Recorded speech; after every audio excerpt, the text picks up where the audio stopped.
జై శ్రీరామ్, అందరికీ నమస్కారం. వెల్కమ్ టు న్యూస్ అఖండ. నేను మీ కస్తూరి శ్రీధర్. మిత్రులారా, మీకు అందరికి కూడా మిమ్మల్ని సంతోషపెట్టడానికి మరొకసారి ఈ పాకిస్తాన్ గురించి ఒక ఇంట్రెస్టింగ్ న్యూస్ను, ఒక ఫన్నీ న్యూస్ని అయితే తీసుకొచ్చిన. ఓకేనా?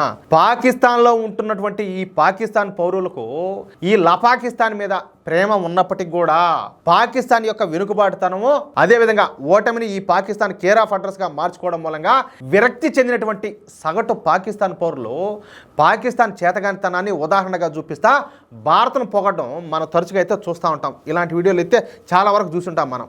అలాంటి సంఘటనే మరొకసారి ఈ పాకిస్తాన్లో జరిగింది. సరే, ఇక విషయానికి వస్తే, ఒక పక్కన ప్రపంచం మొత్తం అభివృద్ధిలో దూసుకొని పోతా ఉంటే తమ లపాకిస్తాన్ దేశం మాత్రం అనాగరికంగా బ్రతుకుతుండడం కొంతమంది పాకిస్తానీలను అయితే కలవర పెడుతుంది. అసలు నచ్చడంలా, వాళ్ళకి ఒప్పడంలా, ఇదేంద్ర స్వామి మన బతుకులు, మన కేంద్ర ఈ మారి ఉన్నది మన బతుకు అని చెప్పేసి వాళ్ళు నలిగిపోతారు, కుమిలిపోతారు. సరే, అలా ఎవరైనా సరే పాకిస్తాన్లో జరుగుతున్నటువంటి పరిస్థితుల గురించి నిజాలు కనుక మాట్లాడినారనుకో పబ్లిక్ లేకొచ్చి, వాళ్ళని వెంటనే ఏంటంటే ఈ పాకిస్తాన్ గూఢాచార సంస్థ అయినటువంటి ఐఎస్ఐ ఏజెంట్లు వచ్చి కిడ్నాప్ చేస్తారు.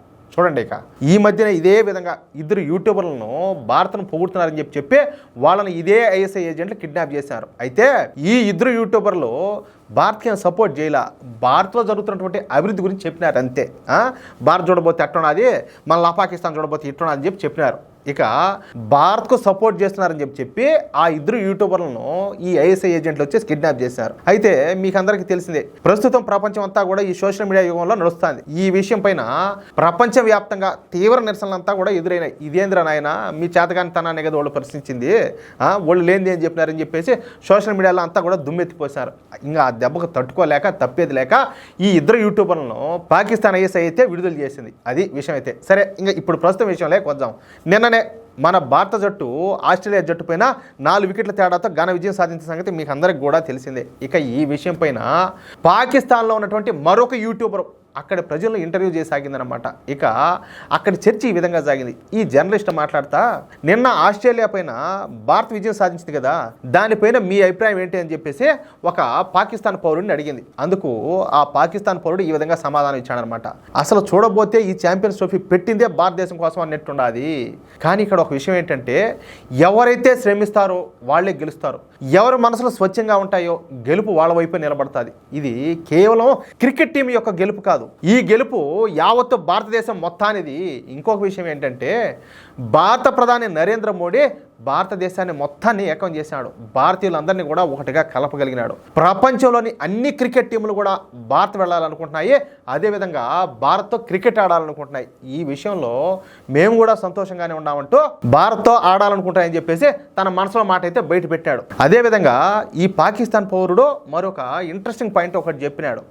మేము ఈ ఛాంపియన్స్ ట్రోఫీ విషయంలో మేమైతే చాలా సంతోషంగానే ఉన్నాం. ఎందుకంటే ఈ ఛాంపియన్స్ ట్రోఫీ పెట్టింది పాకిస్తాన్లో అయినప్పటికీ ఈ ఛాంపియన్స్ ట్రోఫీని భారత్ గెలుపొందడం వల్ల ఈ ఛాంపియన్స్ ట్రోఫీ ఆసియాలోనే ఉంటుంది అంటూ ఎవరు ఊహించినటువంటి వ్యాఖ్యలు అయితే చేసినాడు. అంటే ఈ ఆస్ట్రేలియా వాళ్ళు లేకపోతే ఇంకొకరు మరొకరు ఎత్తుకొని పోకుండా ఎట్టయితే ఏమియా సరే, బంగ్లాదేశ్ ఓడిపోతే ఓడిపోయింది, మా పాకిస్తాన్ ఓడిపోతే ఓడిపోయింది, కనీసం భారతదేశం గెలిచినా కూడా ఆ కప్పు మన పక్కనే ఉంటుంది కదా, ఆసియాలోనే ఉంటుంది కదా అనేది ఈయన ఉద్దేశం అన్నమాట.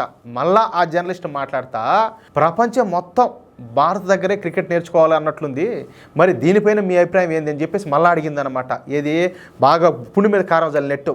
అందుకు ఈ పాకిస్తాన్ పౌరుడు మళ్ళీ మాట్లాడతా, అవును అది మాత్రం నిజమేను, ఒక క్రికెట్ మాత్రమే కాదు, ఇప్పుడు భారతీయులు చేసేటటువంటి భజనలను, ఈ గీతాలను ప్రపంచం మొత్తం కూడా నేర్చుకుంటుంది, భారతదేశాన్ని ప్రపంచం మొత్తం ఫాలో అవుతుంది, అంతేకాదు భారతీయుల విలువలు కూడా అందరూ తెలుసుకుంటున్నారు, ఇది చాలా చాలా పెద్ద విషయం అని చెప్పినాడు. మరి నీ పాసుగల ఎట్టొచ్చిందిరా స్వామి, నీ కడుపులో అంత బాధ పెట్టుకొని నీ నోట్లోకి ఇట్లా మాటలు ఎట్టొచ్చాయి నాకు అర్థం కావడం లేదే. మళ్ళీ ఆ జర్నలిస్ట్ మాట్లాడతా, భారత్ ఇప్పుడు ఎలా అభివృద్ధి చెందుతుంది అనుకుంటున్నారు, భారత్ ఇప్పుడు ఏ పరిస్థితిలో ఉండదో తెలుసా అని చెప్పి మళ్ళీ అడిగిందనమాట. అందుకు ఆ పాకిస్తాన్ వ్యక్తి మాట్లాడతా, నరేంద్ర మోడీ ఇప్పుడు భారతదేశం మొత్తాన్ని ఏకం చేసినాడు, ఒక్క ఉదుటున దేశం మొత్తాన్ని కూడా ముందుకు తీసుకొని పోతున్నాడు, ఇప్పుడు భారతదేశ అభివృద్ధిలో బాగా మెరుగుదల అయితే కనిపిస్తుంది అని చెప్పేసి స్పష్టంగా అందరికి అర్థమయ్యేటట్టు తెలియజేశాడు.